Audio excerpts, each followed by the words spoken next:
Welcome back to Heavy Haul Trucking. My name is Brandon. Today I want to talk to you about driver fitness. Yes, it is that dreaded word that everybody hates because nobody wants to have to get up and actually do some work to be healthier. We are Americans. We're lazy. That's just what it comes down to. We are lazy. We don't want to have to actually get up off the couch or out of the chair and actually do something that's going to be healthy. Truckers are no exception. A lot of us just want to sit in our trucks and do nothing. You know, we got our PlayStations, our TVs, our DVD players. You know, we got our phones that we could cast onto our TV and watch movies and stuff like that. And that's what a lot of drivers want to do. They don't want to get out of the truck, ever.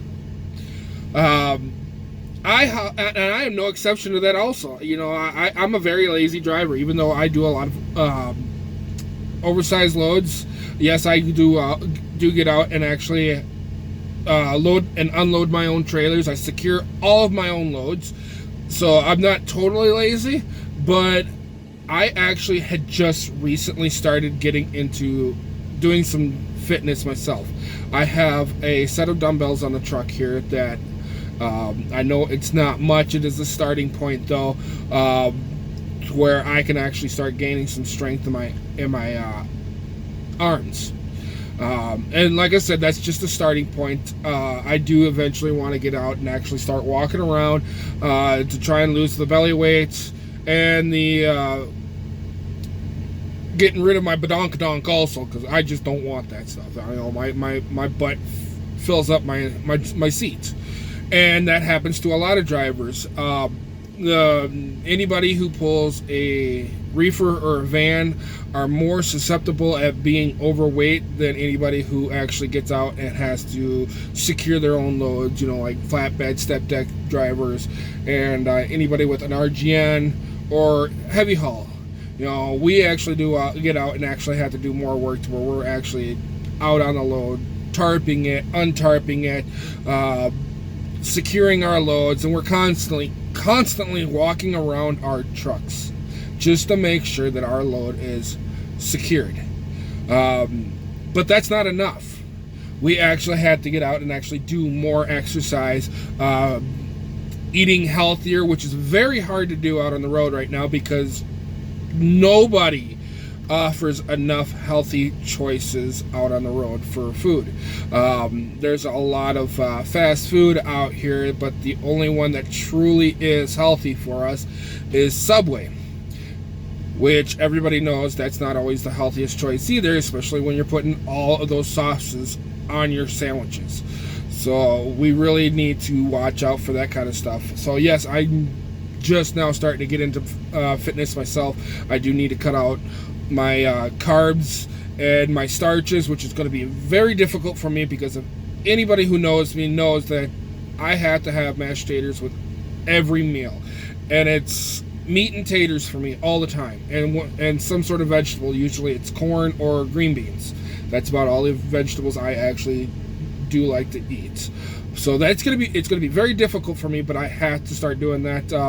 Drinking more water out on the road here, cutting out pops or sodas, whichever part of the country you're on. It's also Coke down in the south.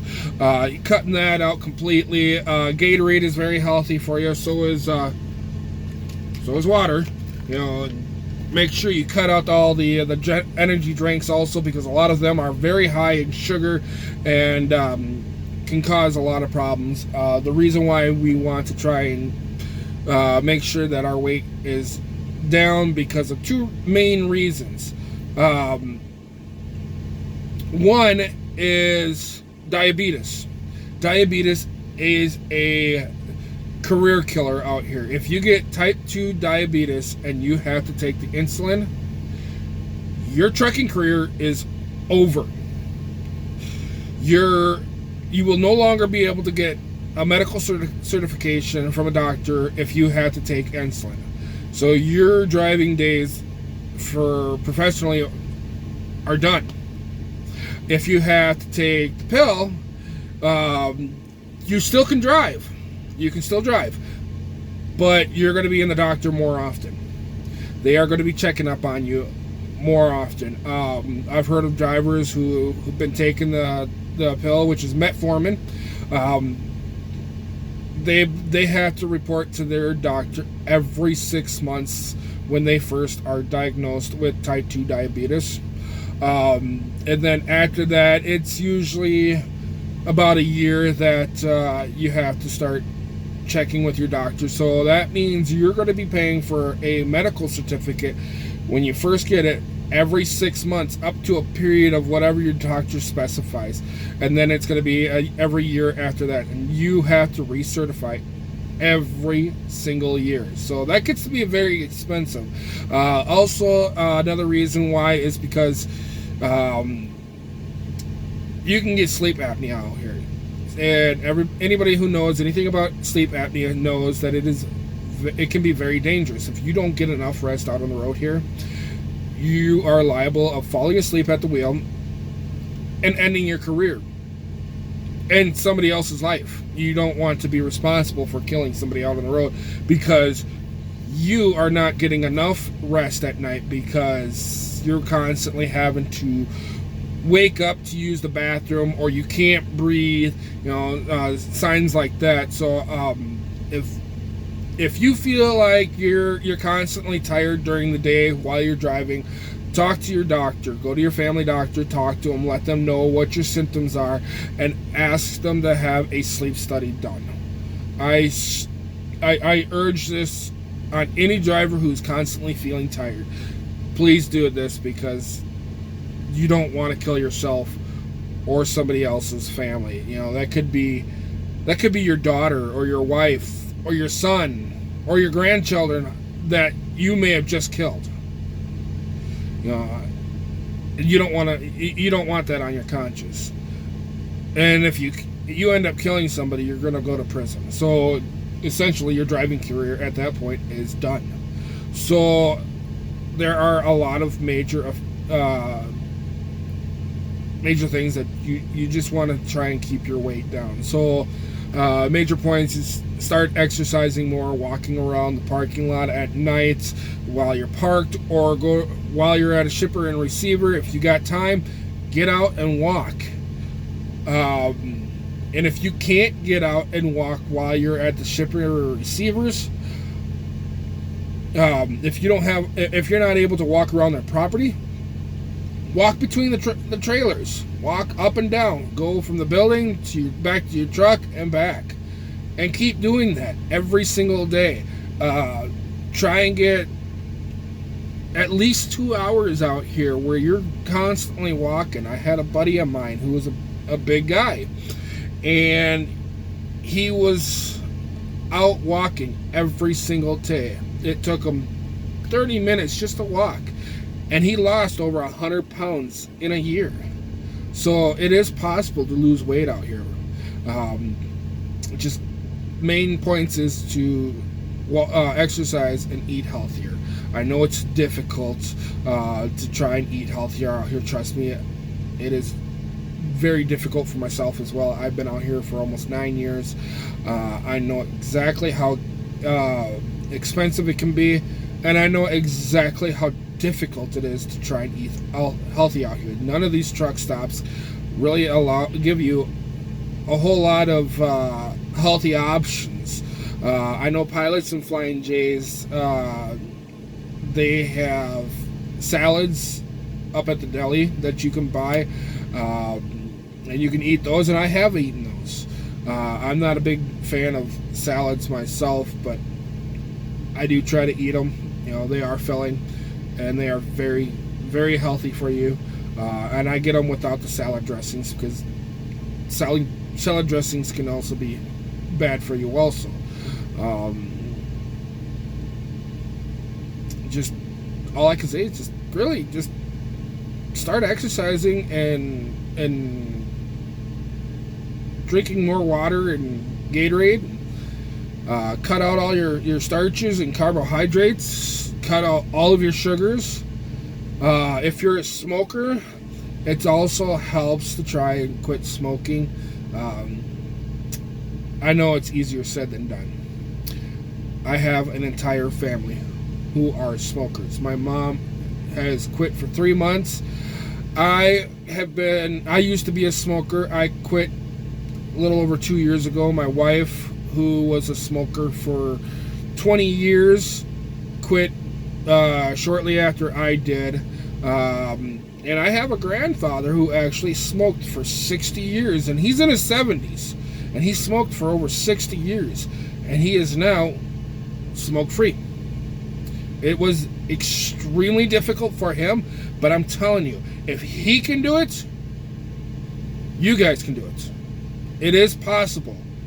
I know it's extremely difficult, but it is possible. The way I stopped was I used chewing gum. Anytime I craved, I just popped a brick in my mouth and went to town on it. And it wasn't the chewing gum that I was going to, like, I didn't get anything like Trident or anything like that. I got the stuff that you're going to find in the candy aisle. It's going to be Bubblicious. That's what I used because I like the flavor. Now, was it probably the healthiest choice? Probably not, but it did help me stop. My wife had to use, actually she didn't use anything. She quit cold turkey. She just got it in her head one day that she just was not going to smoke anymore, and she quit. After 20 years, she quit. My grandfather did have a nicotine patch, so he had a stop aid also, and so did my mom. My mom had a patch as well. So I know not everybody's going to be able to stop like what me and my wife did, but whatever you can do to try and quit smoking will greatly increase your life. It will save your life. I can promise you that. Drinking, you definitely don't want to be drinking over the road. If you get caught doing it while you're behind the wheel, it's a DUI. You're a professional driver, so it's going to be stricter fines. It's going to be bigger fines, and it also means jail time. It could potentially mean prison time. You know, they could also, if you have enough if it happens often enough, the FMCSA will order you to what they say cease and desist, which means you have to stop driving. If you don't stop driving and you get caught, you go to jail, and you could also lose your license.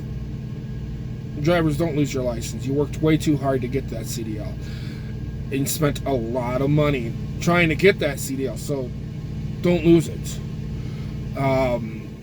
We're all out here to do the same job, and that job is to get from point A to point B as safely as possible. And we're all trying to get home, every single one of us. So drivers, do yourselves a favor and just be safe and be healthy. Thank you. I'll see you guys in the next video.